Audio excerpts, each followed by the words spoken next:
Hi, Marshall. How are you? Hey, Eleanor, thanks for having me. Really exciting, very awesome day today. 420, happy Dogecoin Day. Happy Dogecoin Day and to 420 for those who celebrate. So, my name is Eleanor Terrett. I'm from Fox Business, and I'm joined today by, obviously, Marshall Hayner. He's the founder and CEO of Metallicus, but he's also on the board of the Dogecoin Foundation. Now, Marshall, you've been there since early days, around 2013, right? Not necessarily on the board, but you've been part of this whole thing since the early days. We've come a long way since 2013. I was a sophomore in college in 2013. And I was to say I'm old now, but I don't want to offend anybody. Tell me, let's start off this basis by telling me what drew you to Doge specifically. I mean, it was a joke initially, right? It was set up to be a kind of a joke coin in competition with Bitcoin. Yeah, exactly. So it was originally started as a joke by Jackson Palmer and Billy Marcus and Christine Ricks. And, the idea, there was no idea, right? Jackson worked at Adobe at the time, and he saw Bitcoin and thought, this is interesting, but it was right around the time crypto started to take off and become mainstream. And so everybody that was like having fun with it as a hobbyist was saying, oh, what's the price of Bitcoin? Where's Bitcoin going? For the first time ever, everybody's really concerned about price. And, Jackson came up with this idea, like, I want to do Bitcoin, but just ridiculously stupid. And I want to take the funniest, derpiest looking meme and I want to, make it like a dog coin or something, right? And so he went on to bitcointalk.org and he found Billy Marcus, that's where they came together and said, hey, could somebody help me fork Bitcoin and, make this Dogecoin thing? And, Billy and Jackson connected, and Christine was a friend of Jackson's from San Francisco, a graphic designer, and she designed the logo. Billy forked Bitcoin, and he didn't really there wasn't really like a plan in terms of like economics or anything. It was supposed to be a joke coin. So it actually had far too much inflation. There was like an extra zero, and there was like, just screw it, whatever, doesn't matter. So, it'll be, 5 billion Doge inflating every year is supposed to be less or whatever. But, it actually ended up working out. And then the funny thing was that there were no owners, there were no overlords, there was no, Satoshi wallet or anything like that. A lot of people like myself bought early Dogecoin just to give it away because, in the past, people would give people Bitcoin and they'd give them this whole, crypto anarchist speech. And it's like, whoa, that's too much. That's too heavy. But Dogecoin was, wow, much fun. One Doge equals one Doge. And, here you go. And the community really started on Reddit. That was kind of where it took off. And, people would show up and say, what is this thing? And we'd say, wow, such fun, much Doge tip bot. And we would send somebody some Doge. And that's kind of how it started. Well, that's quite interesting, right? Because that was back in, not quite 2013, but before 2021, when the meme stock craze really took off. That's kind of when we saw the whole Reddit, Wall Street Bets forum kind of take off, right? And it was during the pandemic, so everybody got, into stock trading. Everybody wanted to buy crypto. That you're kind of the earliest side of that, right? You're kind of the early adopters of that. I just find that interesting that you were so ahead of that curve, but it was the first meme coin, right? Technically. Yeah, it was the first meme. Well, so actually the first meme coin was this thing called barbecue coin. And somebody said, I'm going to make a coin for barbecues where we use it to bet on like sports and stuff. And that was like the first meme coin, but it wasn't really it wasn't funny, right? It wasn't funny. Like when I see the head of Kabosu, I'm like, that's hilarious. And this was all kind of like it was a mistake, not a mistake, but it was an accident. It wasn't meant to be, one of the top 10 most largest cryptocurrencies by market cap. But I could see it. I could see it in the early days because in 2014, it was created in December of 2013 and people started asking about it that month. And so I emailed Jackson and was like, is this a joke? What is this? Like, I'm trying to understand what this is. And he's like, oh, it's a total joke. And I'm like, I'm in. I love it. It's hilarious. And especially for like younger people, kids, they don't want to hear this crypto anarchist speech about down with the banks or something. And maybe that's not even true anyways, right? And so like the first big Dogecoin event, first big Bitcoin event was the San Jose Bitcoin conference in 2013. That was the first time like Bitcoiners actually got together. Now you have these huge, conferences all over the world, the United States and everything. But back then that was a big deal, and there was like several hundred people there, and that was the first kind of big event. A year later, we had Dogecoin, Dogecoin convention, and it was the opposite of all of that. So that was the first time we saw like it wasn't all the nerds in the room; it was guys showing up with the sweater vests, like VCs and suits and stuff, and like everything is about where do you think Bitcoin price will be in 2015, And it's like I don't know. No, for the hobbyists, we didn't really care so much. And the Dogecoin event was totally different. It was kids allowed, dogs involved, hot dogs, tacos, free beers. It was a totally different vibe. There were suits. They're like the smart suits, right? Really, really smart suits that like didn't wear the suit, came in and they're like, all right, I want to be part of the vibe. But they're not asking these stupid price questions because they know one Doge equals one Doge. Right. And yeah, I just think, there is some real value in crypto into, what are the most valuable cryptocurrencies in the world. They kind of tend to be those with less ownership, more decentralization, and, a big spirit and emphasis behind them. And I think that evolves over time because, what the top 10 or top 20 look like today on CoinMarketCap, we flash forward a few years, it's going to look wildly different. If I could take you back to 2014 and you could look at it then, you'd be like, I don't even know half these coins. Right. Well, actually, I was going to ask you that. So it's currently the number 8 cryptocurrency on CoinMarketCap. Where do you see it, say, 5 years from now? And please factor in all the craziness going on in the industry right now with the lack of clarity, the lack of comprehensive regulation. What's your opinion on Dogecoin in 5 years from now? So yeah, this is not like a financial advice or like, this is what I think where you should buy or sell. I don't do that. My opinions of where the technology goes, where I think that Dogecoin is going, first and foremost, it matters about community. And that's why Dogecoin has gotten so big, because it's easily approachable, it's fun, it's friendly, but it doesn't have like, say, the developer community yet of like Ethereum or Bitcoin, but it's growing. And I think that it will rapidly, but it started really with the community. Where do I think it's going? I mean, in my opinion, I think it's going to be one of the top 3 someday, because the thing is that there's this mimetic power, this meme power, right? And it can't be stopped. And at the top of all the crypto memes is Kobosu and Dogecoin. And I don't think that's ever going to change. It's like saying like, well, will Bitcoin ever not be number 1? Maybe, maybe not, but it's always going to be very big, and it's always going to be kind of at the center of the conversation. And same thing with Dogecoin. And Dogecoin, there was a time when Litecoin was Bitcoin's brother, or that was the gold or the silver to the gold was Litecoin. And ultimately it became, it really, I think it's, as Elon Musk said, the most entertaining outcome is the most likely. And Dogecoin is the most entertaining outcome. I think as the developer community grows and more interesting applications are applied for Dogecoin, and things open up more in terms of opportunities for different types of interactions with Dogecoin blockchain, making payments with Dogecoin, and cryptocurrency in general. I think that it has something really special because we don't attach value to it so much. That's actually what made it so much fun in the beginning when I was losing my passion about Bitcoin, because everybody's like, oh my God, it's down. Oh my God, it's up. And I'm getting phone calls from family members and things I haven't heard, they're not asking me any other questions about this. All of a sudden I hear, not family members, but just people I haven't heard from in a while.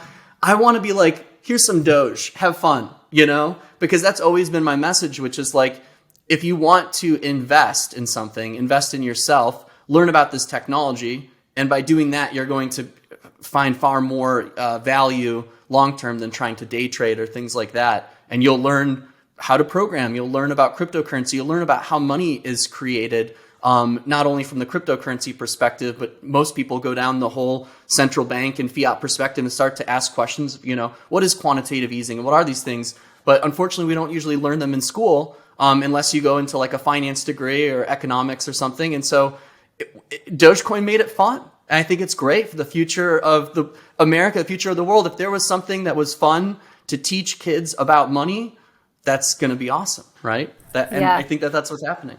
Yeah. And yeah, I agree. I think, memes have become such a integrated part of our culture. I'd say probably within the last 10 or so years. You go on Instagram, you go on TikTok, you go on Google, and you see these, memes. I always say to my friends, like, memes are what get me through the day, right? Like, I have group chats with people that we just send each other memes. Like, we won't even have a full-on conversation during the day.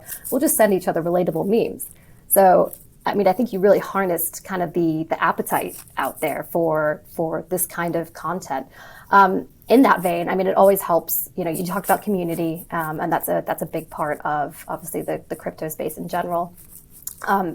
Elon, though, took a kind of a early liking to Dogecoin. Why? I mean, we know Elon is Elon, and he does his thing, and he kind of attaches himself to things, and he promotes them, and he kind of falls in love with them, right? So, he seems like he's kind of fallen in love with Dogecoin. What do you think that is? Kind of what drew Elon to you guys specifically? Yeah, and I think that people get confused about this. They think that he, promotes them, and I don't want to speak for Elon or Tesla or the company, but I think that the thing is that he likes it, just like us. Like, at the end of the day, Elon is an awesome CEO, an innovator, amazing entrepreneur, one of the richest people in the world, and is an inspiration to many people. And seeing his rocket launch today and how he delayed that to 420 is a testament to the mimetic power of, and the fact that he gets that is so cool. He's the modern day tech CEO that isn't boring. He's fun. And so his personality, from what I can see, is like, there's the video of him where it's like, laughing at inappropriate memes and things like that. And it's like, well, then that would be perfect for his personality, probably. And we forget that sometimes we forget that he's just a person at the end of the day. He laughs too. And he probably thinks that, that money is really, and I'll say it's a shared illusion in the sense that it's the value that we ascribe to each other. Theoretically, we could all live in this barter economy, but that wouldn't be very efficient. And there are certain people that we may decide, I just don't trust this person. So money makes it easier. But when we start to ask the question, when we start to play with money, because we don't normally play with money. It's not like you're like, oh, who wants to play with money today? Right? It's like, no, we don't have enough money to play with, and we don't have time for that, right? We don't want to make any mistakes. But Dogecoin is fun because, it has that community, that vibe. So I think that he picked up on that. And also, it's very revolutionary. The idea that a currency can be owned by itself in this recursive nature, and it doesn't need a central bank or an issuer. It doesn't need any overlord. I think he likes that. I think that that's really cool. And, Bitcoin is fun, but what's cool? Doge is cool. And Bitcoin's cool too, but is Doge cooler? I don't know. I'm gonna upset a lot of Bitcoin maximalists, but I'm an early Bitcoin guy myself. I was into Bitcoin for years before Dogecoin came along, and Dogecoin really changed my life in a lot of ways because I always loved cryptocurrency, but I really started to come out of my shell more. In the Bitcoin world, I didn't really put my name on anything. I just was a lurker, in chat rooms with alias, and I just kind of hang out. Oh, that's cool, whatever. And then I had decided that by 2012, that I wanted to build something for the crypto space. And Dogecoin made me feel like this is fun. This is my personality. I don't want to be serious and fighting over, predictions of prices or, if I wanted to be in Wall Street, then I would go do that. But I want to work in tech and I want to work in cryptocurrency and blockchain, and Dogecoin fit my vibe. And over the years, that's how I met my co-founder and our CTO. He built the first Dogecoin block explorer and web wallet, dogechain.info, which is still live today. And we also spoke in memes. When I first met Glenn, we hit it off, and then we would just talk in memes. We'd send each other memes for like questions and answers, and like we could read each other's mind through these memes. And when we left that company, Block.io, where we met, it was like, let's go start a company and let's make, and Dogecoin was always near and dear to our hearts. And so we were one of the first crypto platforms alongside Kraken to support Dogecoin from the early days. It didn't get listed on Coinbase and Robinhood and all this stuff till years later, when it really started to get a reemergence, and Elon and other people are looking at it as like, this is really fun. And that's why I love it. People will say, oh, it's, I hear this all the time, Bitcoin's not innovative, or Dogecoin's not innovative, or it doesn't have utility. Utility is currency. Value is community. And people that have not been around in crypto that long underestimate the value of community, people coming together. And also, I think that Doge adds in this extra part, which is like the mimetic power. Of course, Bitcoin has that. We have laser eyes and everything, but Doge is the coolest meme. So we all know that. Yeah. I mean, in that vein, talking, people who are new to the cryptocurrency world, right? What would you say to people who are skeptical of Dogecoin, people who kind of hear it and think, oh, it's a joke, right? Or they see something about it on social media and they're like, can I really, utilize this in my life down the road? What would you say to newcomers who are interested in it, but might not be, quite, as big of a believer as, say, they might be in Bitcoin or Ethereum? Yeah, I mean, there's people that look at these things like investments, and then there's people that really want to play. And believe me, I look back to my early days, 10, 12 plus years ago and think, wow, I wish I wasn't playing so much because that was stupid. I wanted to prove that I could send Bitcoin to someone on one side of the country to the other, and they could get it and receive it as a payment, and that could work. I didn't think like, oh, I have to hoard this. I wish I did. I wasn't thinking like that. I was more like nerding out. And when everybody started talking money, I was like, Dogecoin, because one Doge equals one Doge, and it's fun. And so, for people that say that crypto is a scam, you're wrong. You're just wrong. You have to take, there are scams. That's like saying money's a scam, or that's like saying people that are using banks, that's a scam because someone used a bank to scam me. But no, they just hacked your password. They did something bad. They stole your private key. Cryptocurrency is money. And Doge is the joke of money. And it is exactly what you think it is. It's a joke. It's not a scam. All the rules are laid out. Everything is very clear. Now, there are a lot of dog meme clone coins, and I'd be very wary of those. But the established original meme of cryptocurrency Doge is very secure, secures billions of dollars, transacts hundreds of millions of dollars a day, and is right up there in one of the top 10 cryptocurrencies. It's based on the Bitcoin consensus mechanism, but it was moved over to merge mine with Litecoin on Script. So it's using proof of work, but it's different than the traditional Bitcoin mining. It's merge mined with Litecoin. And it's very secure and it's awesome. And you don't stop worrying about the price. One Doge equals one Doge. Do not mortgage your house to buy cryptocurrency. Do not go all in. If you're buying crypto, you should start very simply, and you should buy a few Doge and play and send some Doge around and learn about it. Don't think of it. The real value is the utility and the community. And of course, you can have a bunch of Doge and whatever, but first learn how to play with it, secure it, get comfortable with what cryptocurrency is, and don't look at it like this thing like, oh, I'm going to buy this and it's going to go to the moon or something like that. That was not the intention of it. The intention was for you to question, what is the point of money and where does it come from and how does it work? And I guarantee everyone watching, listening to this Spaces and watching the stream, if you genuinely ask yourself that question and you go down that road and you start to investigate and learn about it, the return will be infinite for you, because the knowledge is the ability to go apply that knowledge, and then you will actually get something really valuable out of it. And of course, have some Doge, but I don't like to tell people you should do something risky or whatever. The whole point of it and why I was attracted to it in the first place is it's fun. You can play with it. And also the fees were low too. There was a time too when Bitcoin and Ethereum fees were really high. And one Doge recently was lowered from one Doge because the price has come up, but it's always been a really good, fast micropayments platform as a Bitcoin kind of clone. So where maybe Lightning was less popular, I can see Dogecoin being, more popular, micropayments. Yeah. I heard you talk about other meme coins. There's been a few, obviously, more than a few pop up since Doge came around. How do you feel about those? Do you feel they're kind of hijacking the hype that Doge and Shiba have? Kind of, what's your take on that? I know you said, you got to do your research, do your due diligence. But yeah, do you feel like that's kind of, what's the word? Cramping your style? I'm a multi-chain maximalist. I'm a multi-coin, multi-token guy where I don't believe that, only Dogecoin or only Bitcoin. Obviously, I've founded 2 other blockchains, the Proton blockchain, Metal blockchain. I've built the Metal DAO with Metal Dollar. I'm a multi-coin, multi-token believer. So I don't believe that there's only one cryptocurrency. Obviously, there's thousands, and there's probably only like 100 or so or 50 or so that maybe really matter. And so, I think that as far as like the other clone coins, what do they do? The meme is really, it's already out there. So I tend to think a lot of them are just latching on and aren't providing any real value, and then are trying to say, this goes to the moon.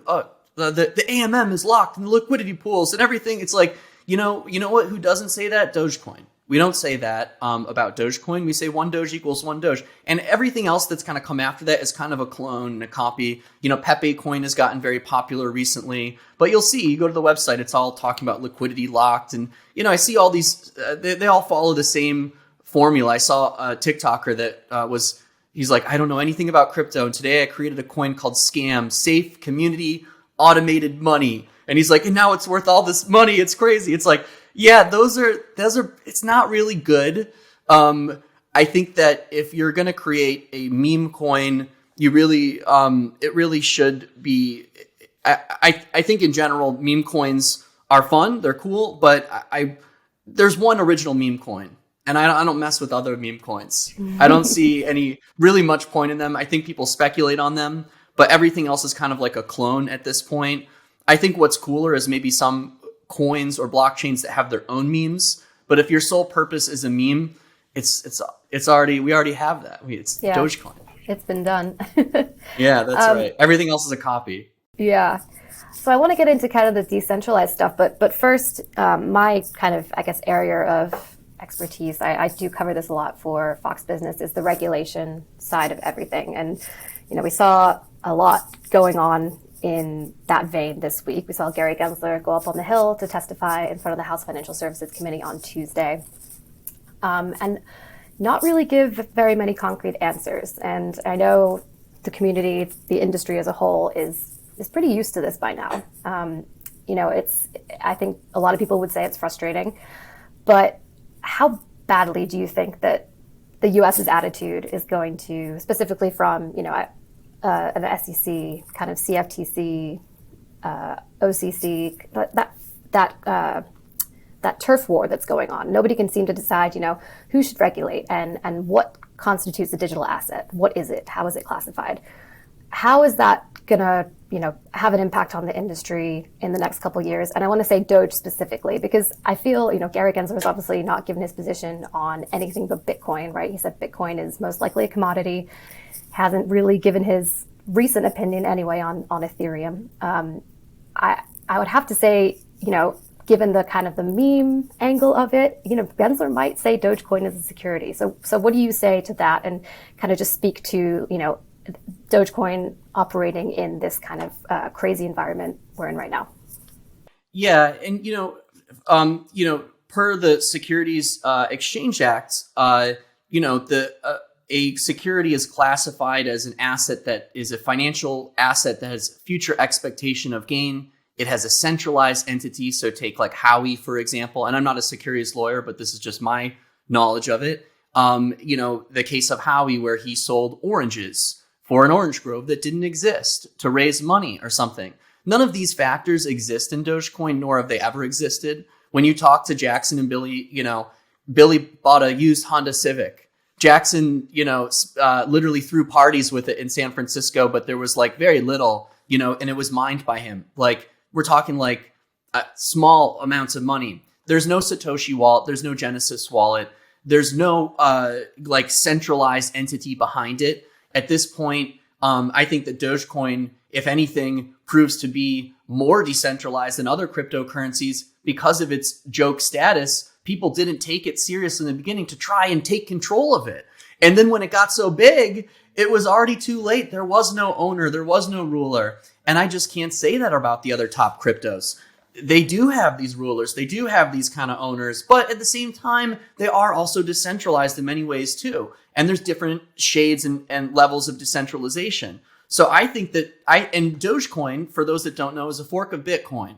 So if Bitcoin is not a security, then Dogecoin is definitely not a security because it is the furthest from having centralized ownership. There is no Satoshi wallet. There is no, so it's far more decentralized. And you want to talk about expectation of gain. Well, there is a long documented history of the price of Doge. When asked, what is the price of Doge? We all know 1 Doge equals 1 Doge.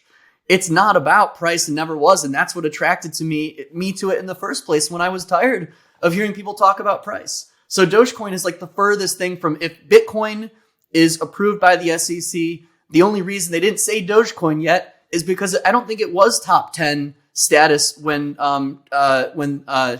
it was Hillman, right? The Chairman Hillman that said, or the former SEC chairman that said that, they had exempted Bitcoin. Hinman, or they didn't. Bill Hinman from. I said Hinman, yes. Corporate finance director. That's right. The former commissioner Hinman. Sorry, I said Hillman.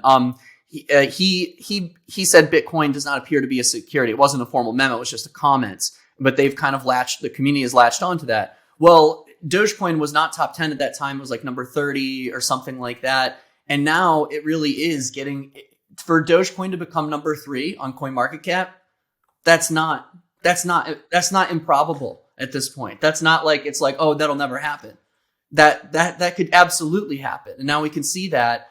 And so I think, they probably will look at that. And Dogecoin and Litecoin in particular, both being, but specifically Dogecoin really not having those owners. The Dogecoin Foundation, formed in the very beginning to protect the marks and to help foster the community, was really focused around the community, also to stay organized with the core development. And then it dissolved after some years of inactivity, and then was reinstituted years later, and a few years ago, 2020, when activity started to pick up again. Donations to the tip jar were there. And so things got a little more organized in terms of, let's get better educational materials out there so people can understand how to secure their keys. Let's get more organized on these releases so we can lower the fees of Dogecoin from 1 Doge to 0.1 Doge and things like that. And some of the great work that the core developers and the Dogecoin Foundation have done. But there is no centralized entity. There's companies building around it like Metallicus and Robinhood and Coinbase, but nobody owns it. There's no central group. And I think over time, you're going to see more and more companies embracing Doge, like you've seen them embrace Bitcoin, like how you see Strike embrace Bitcoin or Swan Bitcoin or some of these other companies say I'm a Doge maximalist. Well, you have my Doge. Metallicus is not a maximalist anything. We're crypto technology maximalists. If it's blockchain, it's decentralized, it's really cool, we're interested. But we also are very much committed to certain blockchains that we really think are the future in terms of technology community, and Dogecoin is one of them. And Proton is another one, and Metal is another one, and Bitcoin is another one. We have, and Ethereum, we have kind of some of our favorites, but Dogecoin is just, it's the place to be. If you want to bring new people into the space without all of the discussion of money and just make it fun, and especially for young people, if you're going to give someone under the age of 15 some cryptocurrency, or under 18 or whatever, like if you're going to give a kid some crypto, you should give them some Dogecoin because it's fun. It's funny. And they won't get so caught up too in like the prices and everything in the beginning. It'll be more about, hey, go onto Reddit, go onto Twitter, connect with the community. That's one thing over the years that I've seen that has been kind of sad to see is the original ethos of Dogecoin of 1 Doge, 1 equals 1 Doge. Some people, not everybody always remembers that as they're coming in. So one of the things I'm trying to do, and in the foundation, it's one of their goals is to really educate people about how this stuff works and to have fun with it before you start, buying a lot of crypto or trading crypto. And generally, you should always be careful. There's risks when trading crypto, but have fun. Don't invest. Don't play with money you can't afford to lose. That's the cool part about Doge. You can have fractions of a penny, and it's not really a big deal. It's going to cost you, cents to move something around. It's very cheap. It's very efficient. But yeah, I think, if you see somebody with a Dogecoin shirt, that they're cool and we're going to have a fun conversation. You see somebody with a Bitcoin shirt and there's a strong probability that they're cool, but they could also lecture you very intensely. Is that the criteria, Marshall? Do I have to get a Dogecoin shirt to be considered cool? You're already cool. You would be cooler with a Dogecoin shirt. So we'll get you one. Cool. Just 2 more things before we get into the decentralized stuff. Just rewinding really quickly. And I just want to, I'm speaking as, after watching Gensler's testimony on Tuesday and him not really giving an answer, not giving, an answer at all, whether he thinks Ethereum is a security or a commodity, he kept saying, if there's a group of people, if they have a social media account, if they, XYZ, Dogecoin has a Twitter account. Bitcoin doesn't have a Twitter account. How do you respond to that? Well, Bitcoin actually does have a Twitter account. I think so people have fought over this. Which one is the real Bitcoin? You got Bitcoin Cash, Bitcoin Satoshi Vision. Dogecoin doesn't really have this problem, but a little bit of history about that. I believe, and I'll just, hopefully I don't mess anything up on this stream, but is Bitcoin, the Twitter, yes, twitter.com/Bitcoin goes to an account with 5.7 million followers, and it points you to Bitcoin.org, which actually is run by the Bitcoin Foundation. There is a Bitcoin Foundation, just like there's a Dogecoin Foundation. I believe this is still run by a friend of mine who, let's see if he's still running it. At one point, this was run by Brock Pierce. Now I believe it's run by Bruce Fenton, who is an OG Bitcoin guy, part of the libertarian scene, very cool guy, friend of mine. I guess we're like friendly acquaintance, like hanging out backyard barbecue, but we all know each other. If you go on this website, bitcoin.org, this is where the original white paper is hosted. There's a lot of community efforts like Dogecoin.com, and Dogecoin.org is coming soon. That's through the Dogecoin Foundation. Bitcoin Foundation, similarly, is a nonprofit that's doing that work. Over the years, it became lesser known, but 10 years ago, everybody was a member of the Bitcoin Foundation. Now you have Bitcoin Sorry, go ahead. No, I was just going to say, because you hear about the Ethereum Foundation, right? You Yes. don't typically hear so much about the Bitcoin Foundation. So Yeah.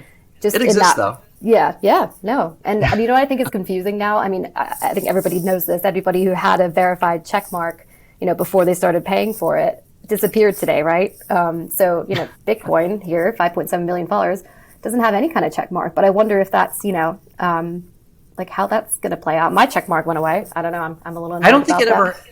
I don't think it ever had one. Okay. Yeah, I don't think it ever had one, but it's got has almost 6 million followers on it. But there's Bitcoin.org, there's Bitcoin.com. Bitcoin.com, I believe, is the Bitcoin Cash. Yes, Bitcoin.com. That's part of Roger Ver's thing in Bitcoin Cash. And then you have, I don't know what the BSV URL is, but there's Bitcoin Association. I'll pull it up.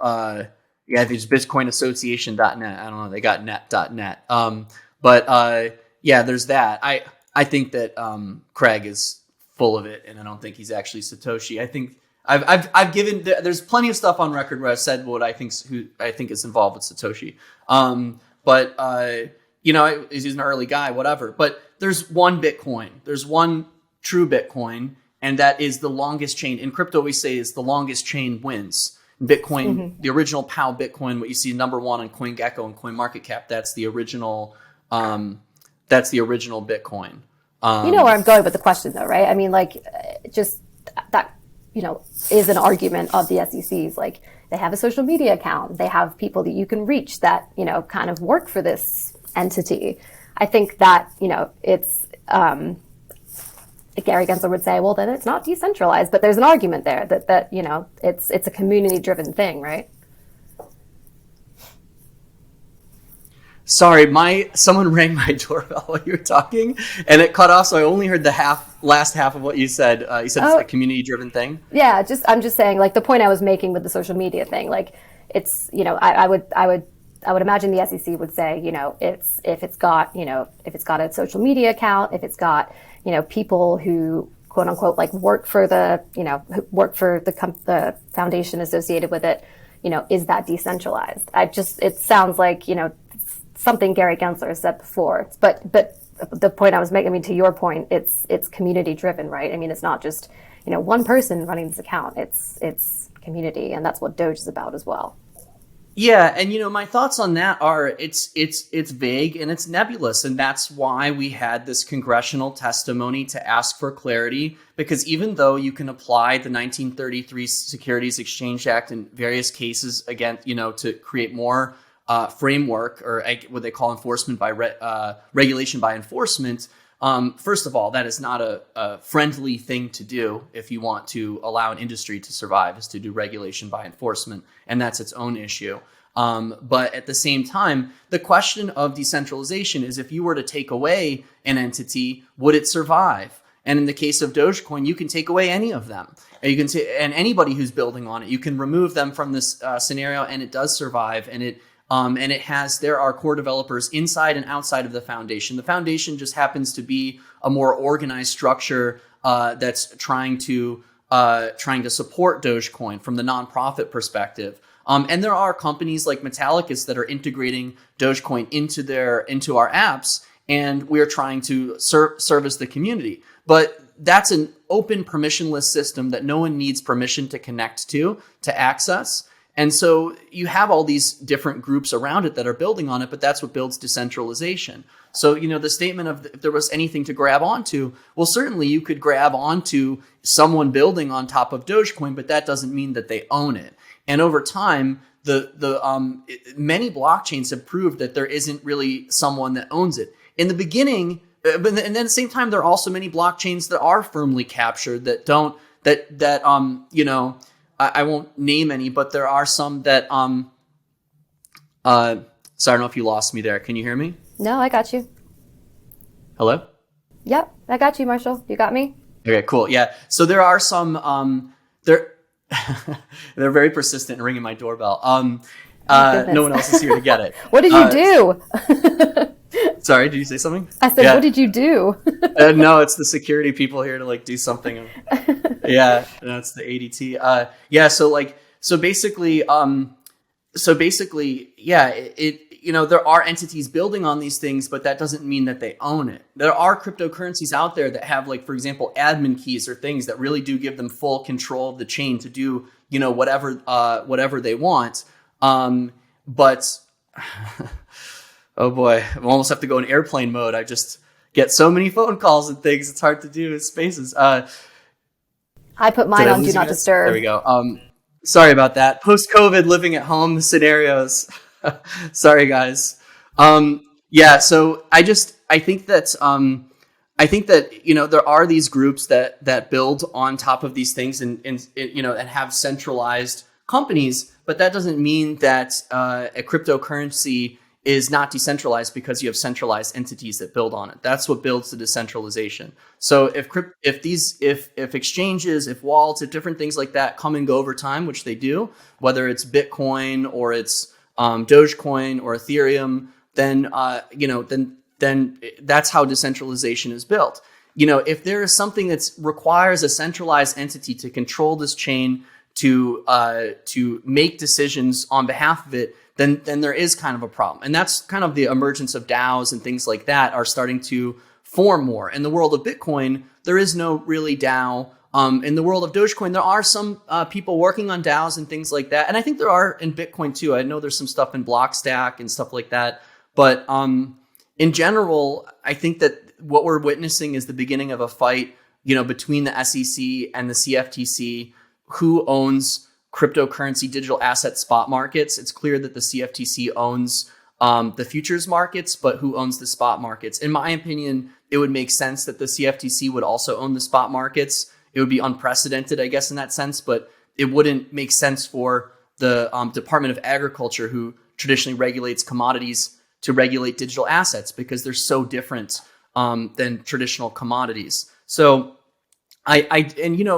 it's hard because it's almost like you need a new agency or something, but not quite. I do think that they are commodities. I think that you have this regulatory duking it out. And also I think that unfortunately, in this political climate, it has not really been the most popular thing.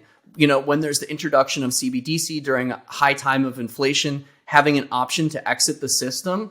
Also, traditionally, securities markets go offline after 6 p.m. and close on weekends, but crypto markets are international and they're 24/7. So I think that it's much more similar to commodities because they share those characteristics. Gold markets may go offline in the U.S., but that doesn't mean that the gold still isn't trading. And same thing with Bitcoin and Dogecoin. So I think that public policy has to adapt to that, and that's why we saw that congressional hearing. I agree with many of my industry peers that unfortunately the law does not it does not give a clear pathway to register. So when you say come in and register for an ATS, but there's never been an ATS approved, there's never been a broker dealer approved. So is the idea to stamp cryptocurrency out of the United States from a regulatory perspective, or are we going to regulate by enforcement and try to we're going to stamp it out by not giving clarity and we're going to push it overseas? And I heard someone say, oh, well, that's ridiculous because we have Bitcoin and we don't need anything else. And they don't want your other altcoins or whatever, being China. And I'm sorry, they actually do. They want $4 billion of EOS. They want anything that's liquid that could get them outside of the RMB, off of the mainland of China and on shores, anything that could do that. And so, yes, absolutely. We need to really double down in the US and get that clear. And I really loved seeing our representative, Congressman McHenry up there asking these tough questions because someone needed to ask them. I hope that we get that clarity. We could say, well, we could apply all of these old laws from 90 years ago to this. And yes, you can certainly do that. But if you don't give a clear pathway to really embrace the digital assets market, and there are lots of players out there that are following all the guidance, everything that they have when it comes to being a regulated money transmitter, or when it comes to their AML program, or know your customer, know your business, and transaction monitoring, all the things that traditional financial services use. Crypto is money, and money is essentially a commodity. You have state-sponsored commodity money currency, which is like US dollar, and then you have non-state sponsored commodity currency, which is like Dogecoin, Bitcoin, gold. So I just think that we need to have that framework, that certainty. It's very scary to say, there is no pathway for innovation, because there really should be a pathway for innovation. So I think that what we're seeing is the beginning of a really interesting time for the US, and I hope that we can get more of that clarity. I'd love to see the CFTC open up a pathway for crypto exchanges to say, look, we want to embrace regulating the spot markets, but I think that there's still kind of this back and forth, in Washington, and that might go on for a little while until we do get that clarity, unfortunately. And we are seeing many entrepreneurs. Coinbase recently announced they were going to be looking, going into, headquartering overseas and things like that. I've given my opinion that I think, the U.S. is one of the greatest countries in the world. I'll do the American thing. It's the greatest country in the world. And, because I'm a patriot, but I like Europe too. I like other countries too. I'm not hating, but, I think better not. I'm from England. No, I love UK. I love EU. My co-founder's based out of Belgium. I'm a multicultural guy, but I have my patriotism, and I feel that, Silicon Valley is known for a reason. Look at it. We've got, Google, we've got Apple, we've got Amazon, we've got all these companies. They're huge. And why shouldn't crypto have a home in Silicon Valley in the US? That is exactly what I wanted to ask you next. Right. So you've got the Amazons, you've got the Apples, you've got the Googles, you've got the internet, right? I mean, that must have been, I was, in 1999, I was still kind of young. So I don't remember, what the reception of it was, on, Wall Street and, in Washington, but it must have been a scary thing, right? Because it's like, this big World Wide Web that we can do all these things on. And it was, I can imagine it was probably as scary as maybe, the lawmakers and Washington think crypto is right now. Yet, 10, 15, 20 years later, we're seeing the internet is part of our everyday lives. We use it, we couldn't survive without it now, right? So, do you see that happening with crypto? And what's the difference between, what happened then with those big companies that are now, staples in this American culture, in global culture, and with crypto now? So basically, yeah, I mean, the internet, I was a child of the internet. I watched the internet evolve. In the very beginning, there was kind of this pushback, and I was just a kid, and I got on the internet, I think when I was like 7 or 8 years old. I had MS-DOS. It was pre-Windows. So you actually have to type everything. It's like this crazy, for those that don't know, it's this crazy looking experience. And so as a kid, I was dialing up to like MSN Prodigy in chat rooms in DOS. And MS-DOS. Dial-up.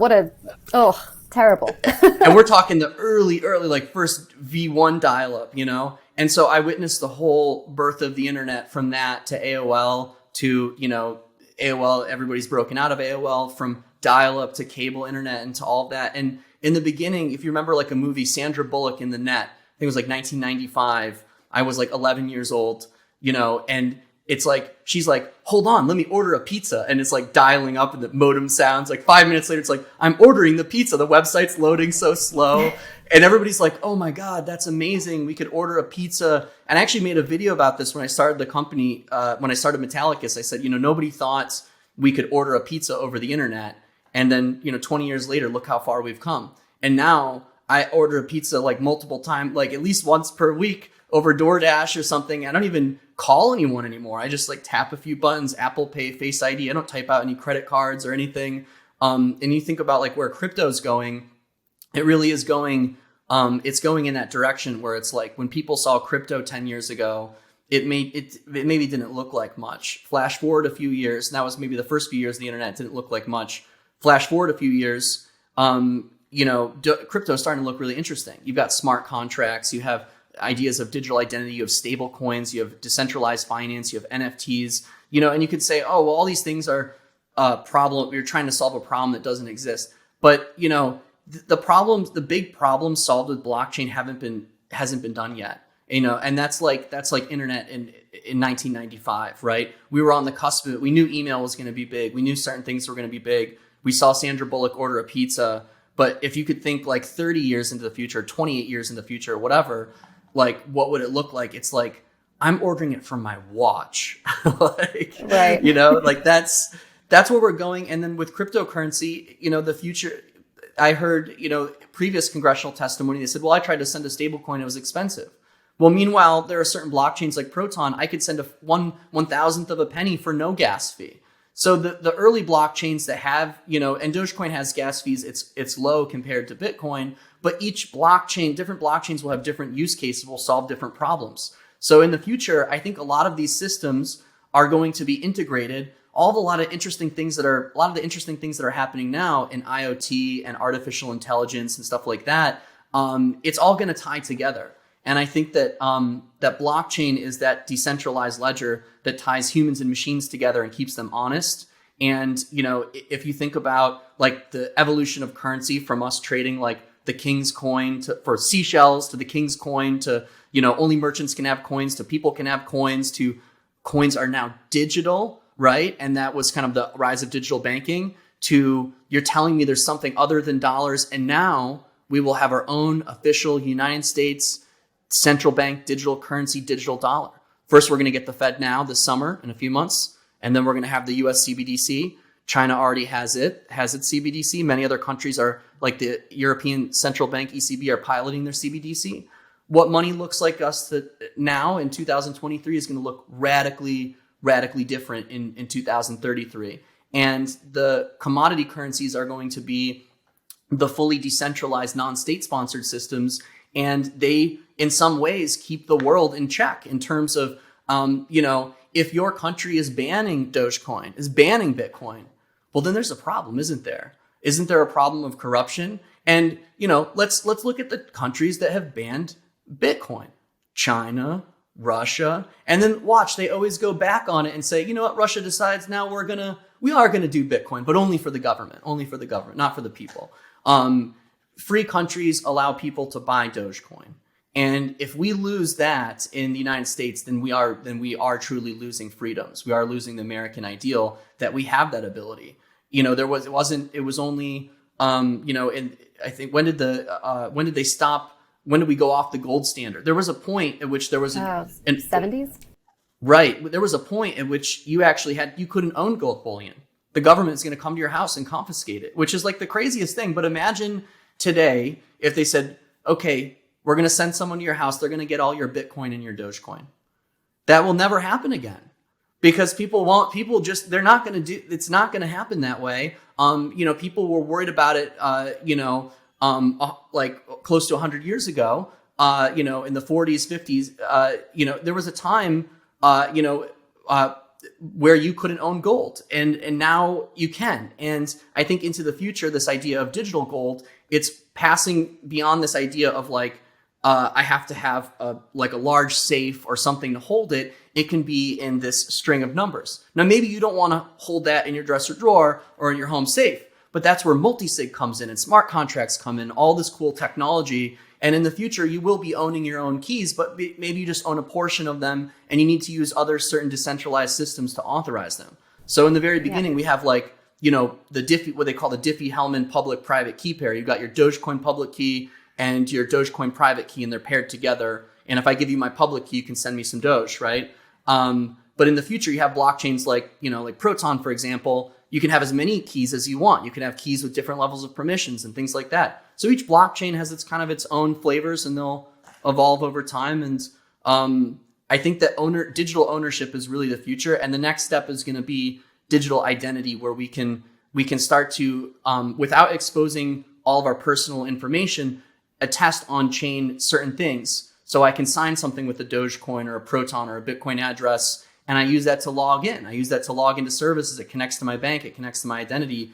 And also it's going to solve all the problems for when you're withdrawing from MetalPay or Coinbase or Kraken, the exchange needs to know that it's actually you on the other side receiving the funds. So with digital identity, we're going to solve that problem. You're never going to get customer support emails again, whose address is this or whatever, if you've ever gotten that address, or, can you explain to us what you're doing here? You might get that email again, but in the future, it's going to be so much easier because with digital identity, we're going to make it safer. And also those digital identity systems are not only for anti-fraud and compliance, but also can protect you in the event that we'll be able to use those to potentially recover keys and things like that. And the idea that people lose crypto is crazy in the modern world where we just hit reset password, right? So.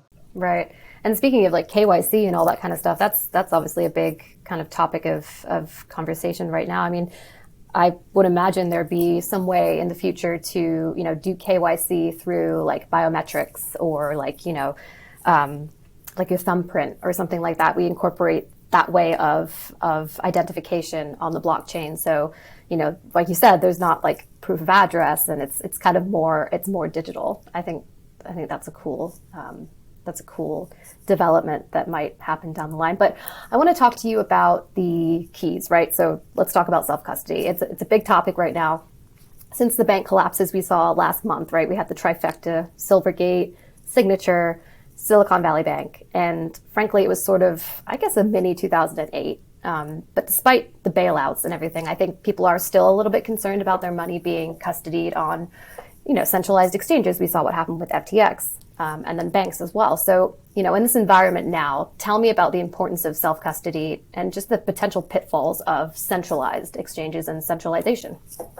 Yeah, the whole point of crypto is for self-custody. That's the goal, right? So everybody should be working towards learning how to do that. The hard part is that even, 14 years after the invention of cryptocurrency, it's still hard for people to do because we're still trying. I guess the saying is good security isn't easy, right? Trying to create a secure system that you can just be an idiot, with and give out your password to, and you don't get hacked. How does as a developer and as a technology platform, how do you pad the edges of the table with something so complex? When you give someone their private key, that's it. Unlike your bank password, it's the unfettered access to move funds in an irreversible manner. So people have to understand that, when they're taking custody.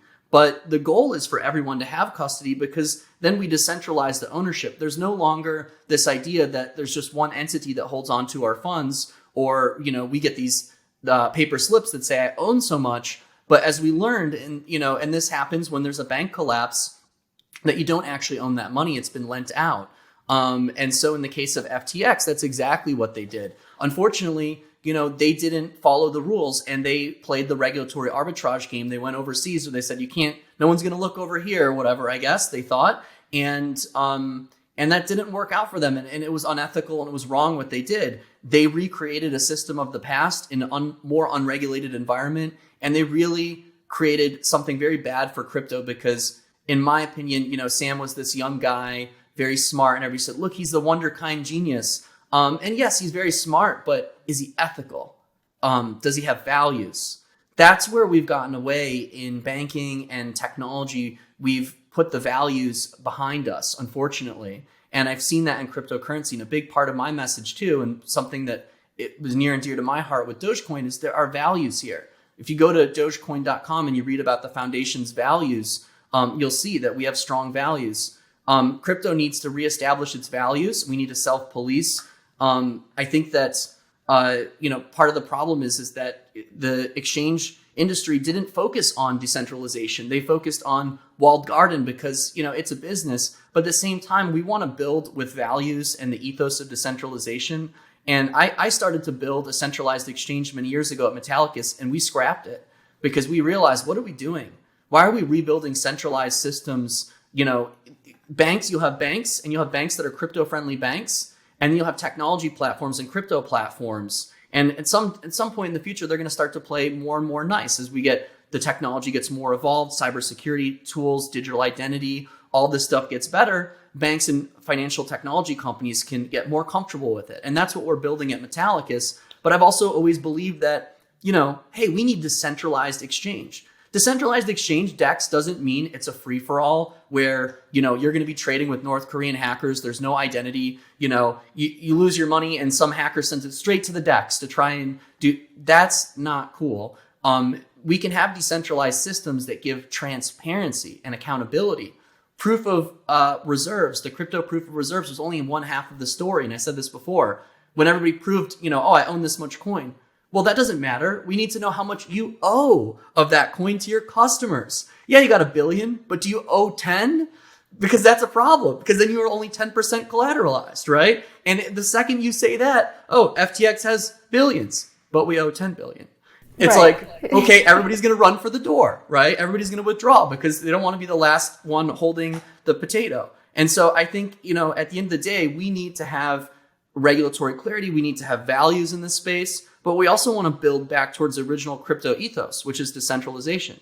And then I think somewhere along the line, we all thought that DEX means no KYC, means you can whitelist any token. And that doesn't have to be the case. You can have front ends that handle this stuff and also handle the KYC and do decentralized identity. And that's something, we launched today. We're really excited. Dogecoin Day, Metallicus. I'll let you introduce that. But we're building the DEX software, and we want people to know that you can have regulated, safe, trustworthy DEX with proof of reserves, but also proof of liabilities. And what that is matching the on-chain reserves of the assets traded on chain with the other chain. So you can match the Dogecoin chain with the Proton blockchain. You can see that they're the same. So now you can see all the trades on the DEX. And this is really great too, because I also think there's a big problem in the exchange world of how do we know all these trades are real? How do we know that? How do we know that Bitcoin or that Dogecoin really even existed in the first place?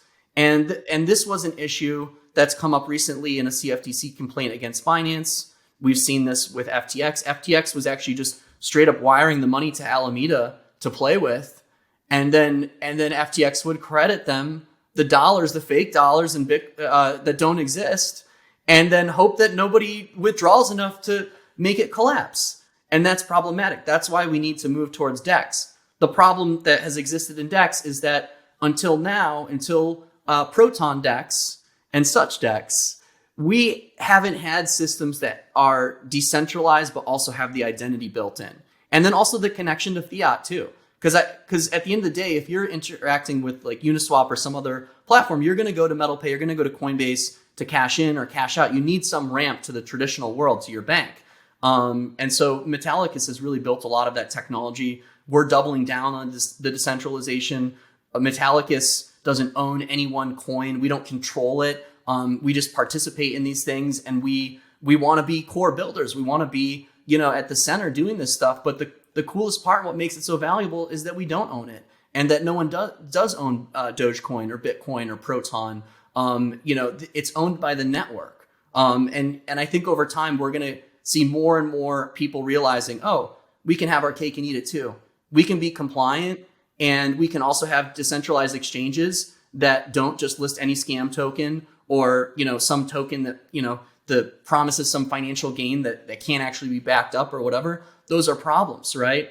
And so I think it's very cool that Uniswap, is so uncensored in that way, because it's very, it's got its libertarian ideals, but in reality, we can't have that. In the long run, we can't have that, because as this thing goes more mainstream, we will want to protect people from fake tokens, fake coins, a meme coin that has the full intent to, as they say, rug or do something bad.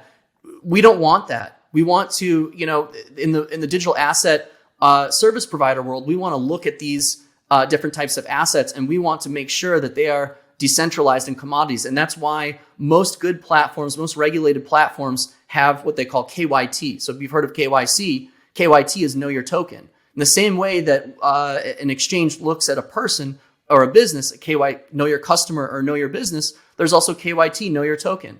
And so analyzing the token, how is it created? How are coins mined? Is there any, if there's anyone that owns it and there's centralization, well, then it doesn't mean that it couldn't, as former chair Hinman explained, transmogrify, go from a security to a commodity. But that you have to analyze that, and exchanges have to be responsible to list assets that are firmly decentralized and have that KYT. So I think that's the issue. When people hear DEX, they think no KYC, no KYT, no KYB. And that's not going to fly in the future, because we do have rules around money. And at the end of the day, too, if you're in a DeFi environment, would you really want to borrow from North Korea? Like, if you knew that was happening, you would be like, no, I don't want anything to do with that. So why can't we just have, if we don't build this stuff now, then we're not going to be able to have nice things. And that's the reality. It's a great quote. All right. So why don't you tell our viewers and our listeners then what Metallicus is doing on Doge Day /420? Let me just, steal the thunder real quick. It's a decentralized exchange, right? That's going to help members have a safe place to custody and trade their Dogecoin. Take it away. Thanks. Yeah. So, we really felt that, in building the Proton DEX, that there's opportunity, because the way the DEX works, it's a decentralized trading engine, that we could build, another front end where we could make something that's really fun and friendly for different types of communities. And like Dogecoin is nearest and dearest to my CTO's heart as, one of the top coins that's out there that has a great community. And we've been thinking about how can we support Dogecoin, because Dogecoin is so firmly decentralized that it all lives on tips. There is no central entity. There is no, there's the foundation, but it's all funded. It's donations. So it's basically a nonprofit that just receives donations. And so, we want to raise awareness that this work is not for profit, that, there will be businesses that build around it, but, Metallicus recognized that we think it would be really valuable to help grow this decentralized vision. And so, in doing that, we felt, well, what better way to do that than make a Dogecoin themed with Kabosu head DEX that's connected to the same liquidity, same platform, but can focus more on the community. So there's not so much noise, because when you come to a new exchange and you see 30 coins or tokens or different things, and you don't know what you're looking at, it might be very overwhelming.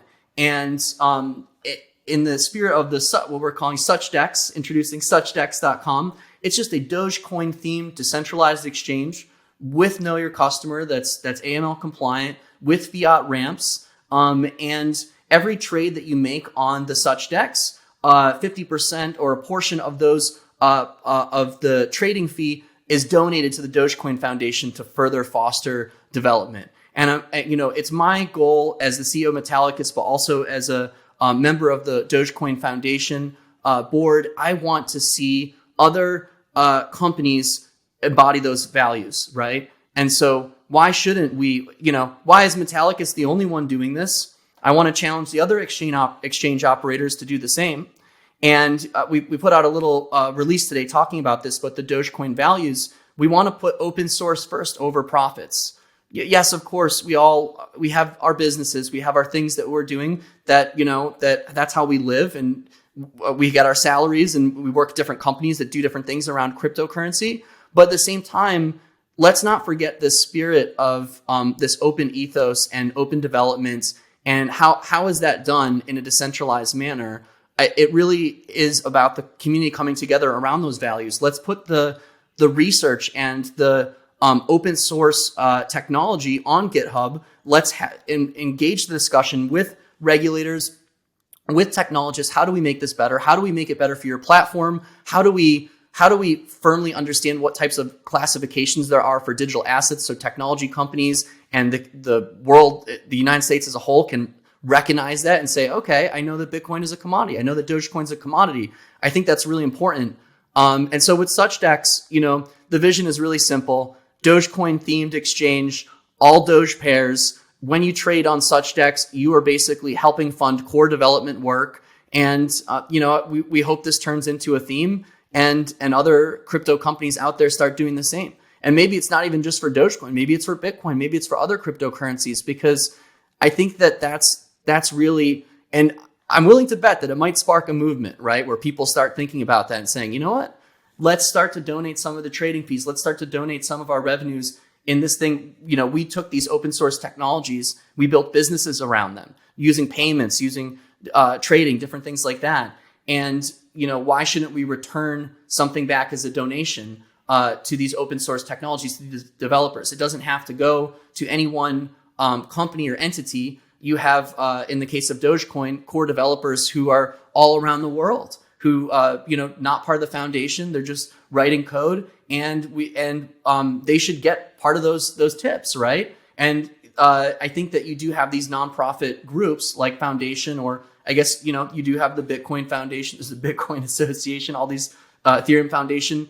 They also want to foster that growth. And so Dogecoin is the largest cryptocurrency with the smallest, unfortunately, base of support there. It's kind of cool because it shows how decentralized it was. Nobody had that foresight to say, oh, let's create this giant war chest or anything. It was like, that'll never take off, and it did. And so, yeah, Such DEX, check it out.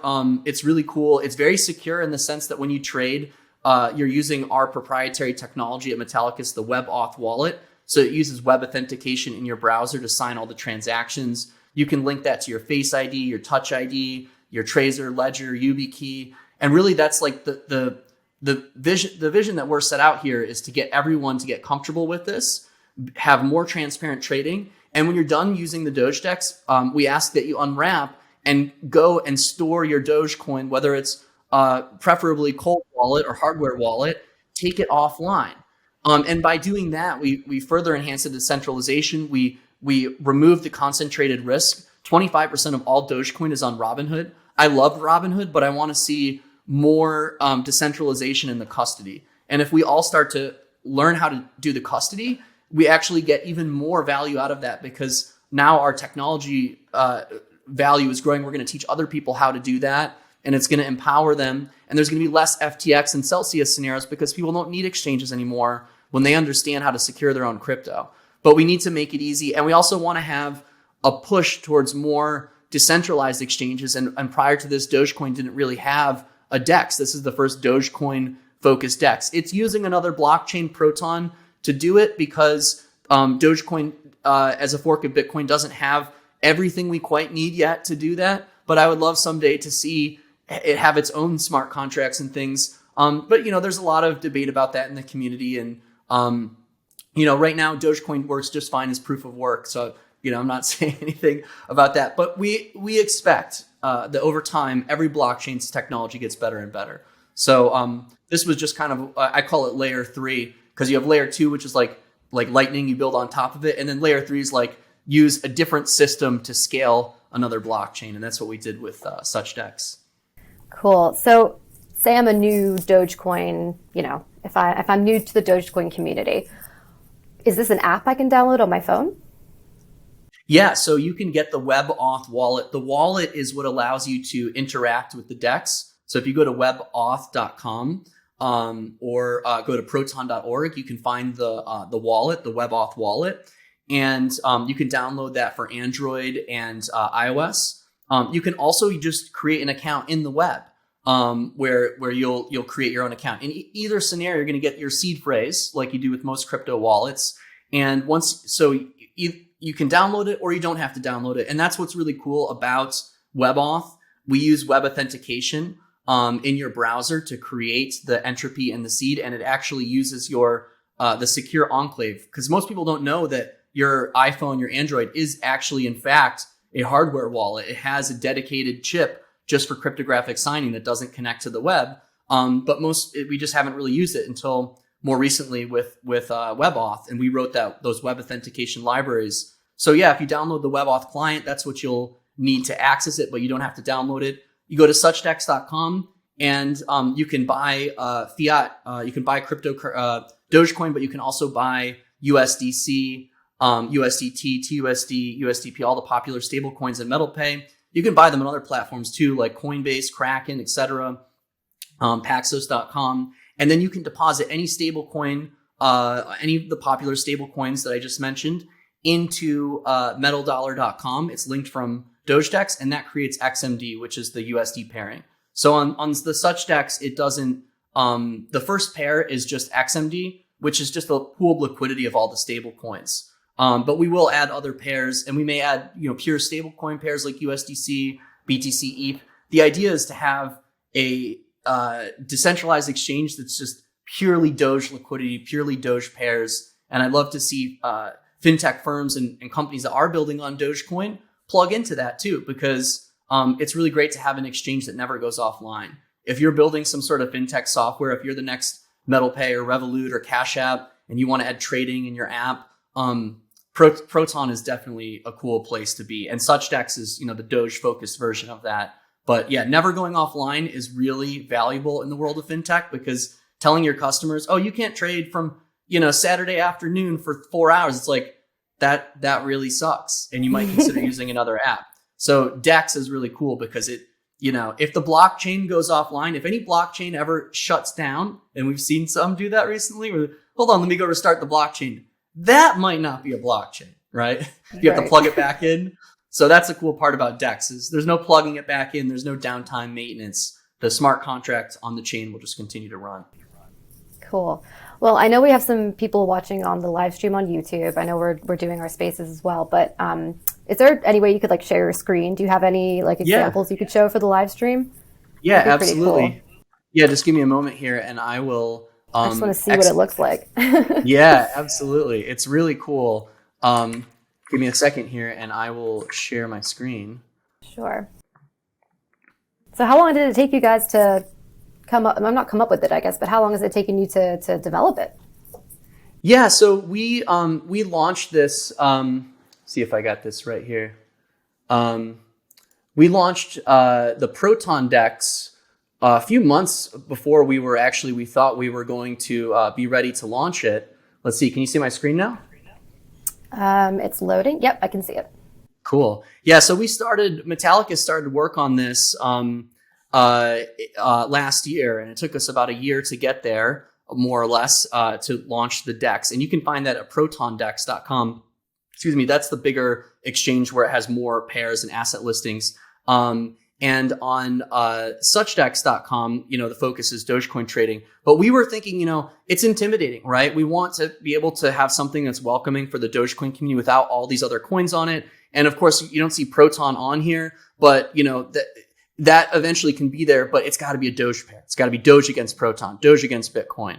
The idea is to grow Doge liquidity and have a place that's a fun, friendly place that doesn't go offline. So 4 rules we just put up here when we launched it because we wanted. So it took us a few months. We were hoping, maybe February we could get this live, and man, it's just been so much going on at Metallicus and explosions left and right, watching all this stuff. So it came out a few months later than we wanted, but kind of on a pivotal day though, so maybe that was a happy accident.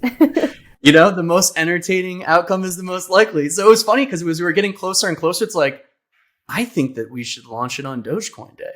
And it was definitely a hustle today. It's definitely everybody's hustling. You saw it as you were coming in here. It's like, oh man, they don't have their lighting, their cameras set up and everything.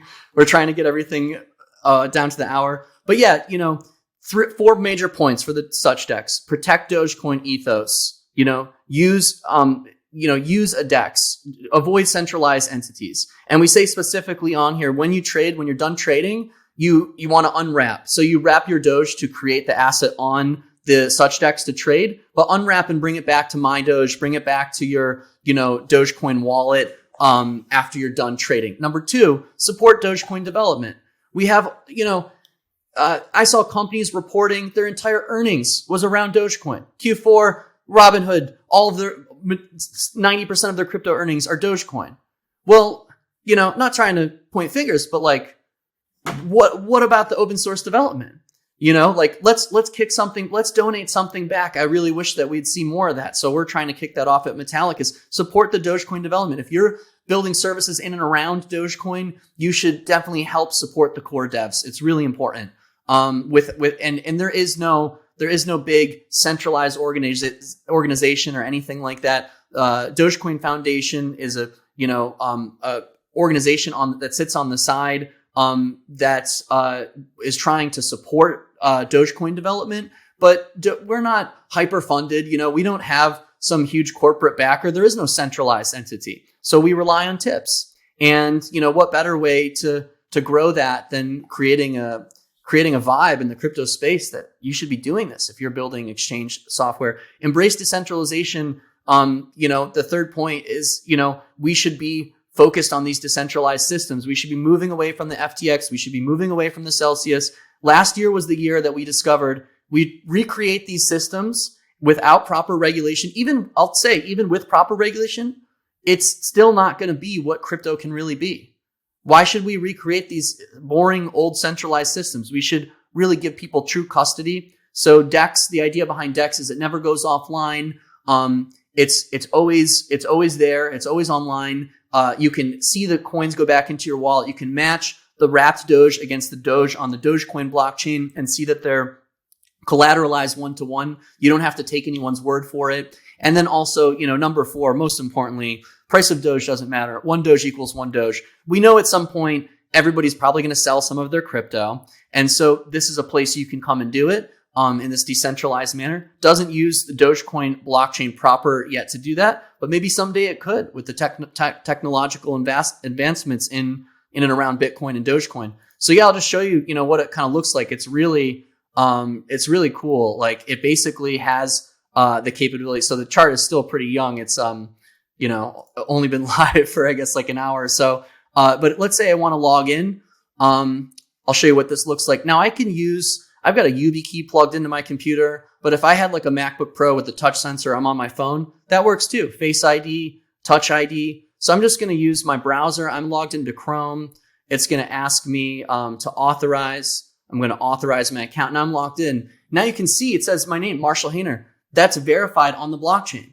So when I log in, that was the logging in. You know how painful it is like logging in to like some centralized exchanges where it's like, we just sent you a text. We just sent you an email. Click this link. It's like, you have 30 seconds. Yes. You're running out of time. It's like, oh my God, it takes me like 5 minutes to log into an exchange. It's the bane of my existence. Yes, I totally get it.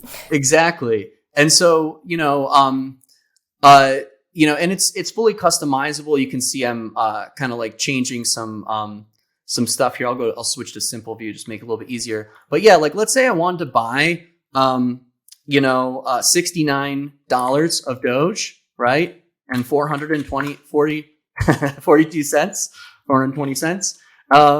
I guess that'd be a little bit higher than $69.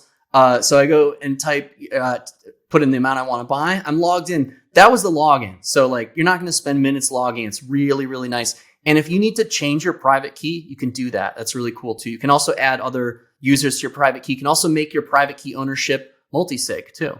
And you can change that anytime. So I'm just going to buy $69 of Doge. Just tap this. It's going to ask for my permission to sign. I'm just going to tap my little YubiKey. Boom. Bought $69 of Doge.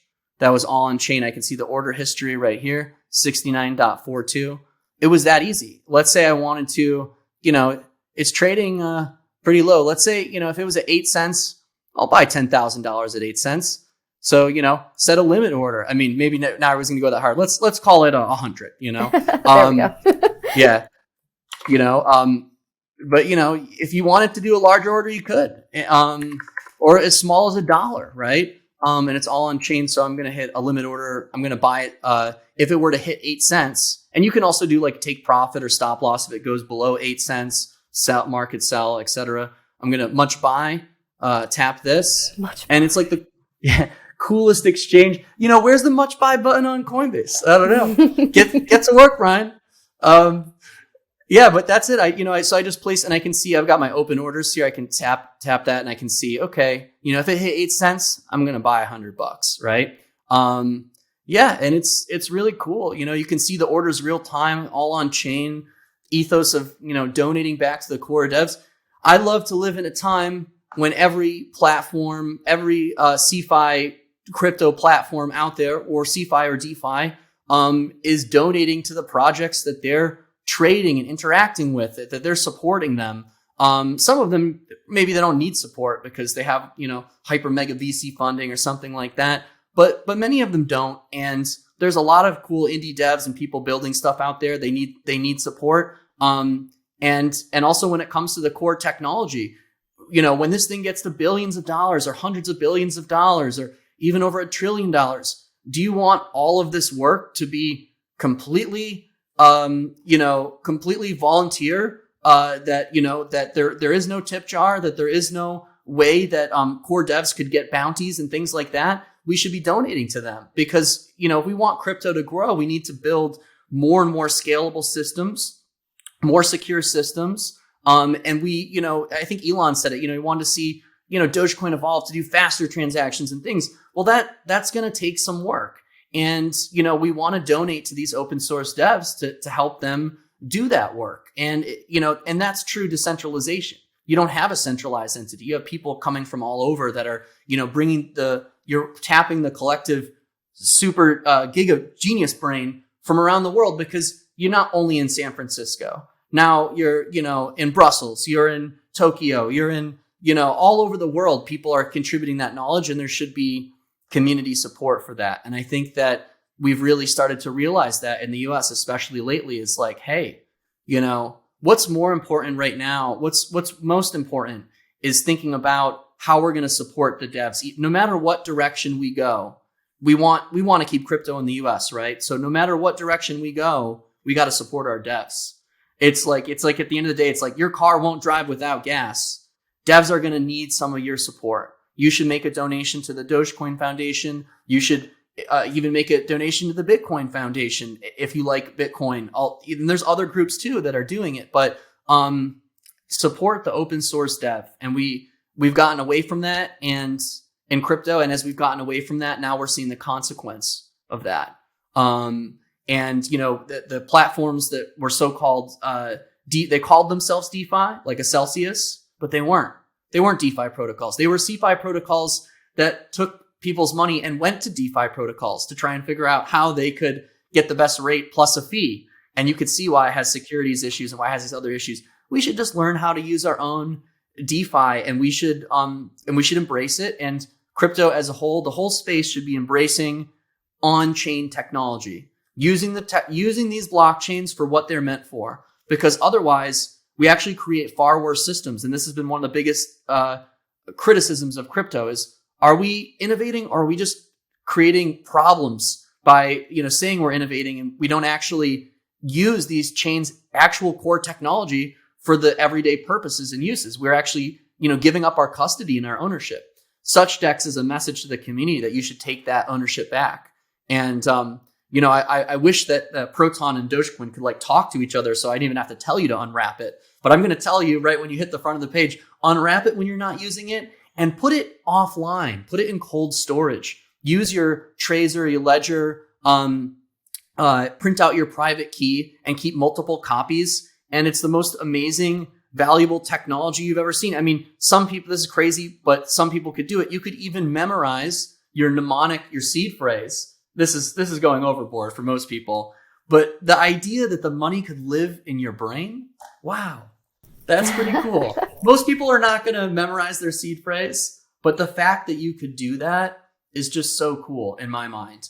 And so, take your coins offline, learn about your public and private key, and be very cautious when it comes to your security. Never share that private key.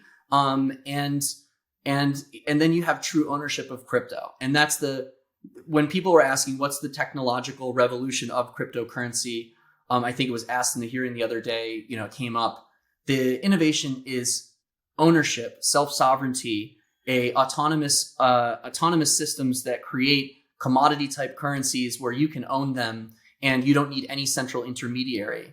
And the value of that is allowing the internet to have its own forms of currency, and for blockchains to be able to solve technological problems in finance and operations that couldn't be solved in other ways. And the idea that you can move, you can say, oh, well, stablecoin, it costs, some money to use on Ethereum. Well, on Proton, it doesn't cost anything. And the fact that you can move $1 billion for no cost or pennies, that could have never have been done before. So we shouldn't really let that get taken away from us in the world of crypto. When people say, oh, it's worthless, it's not.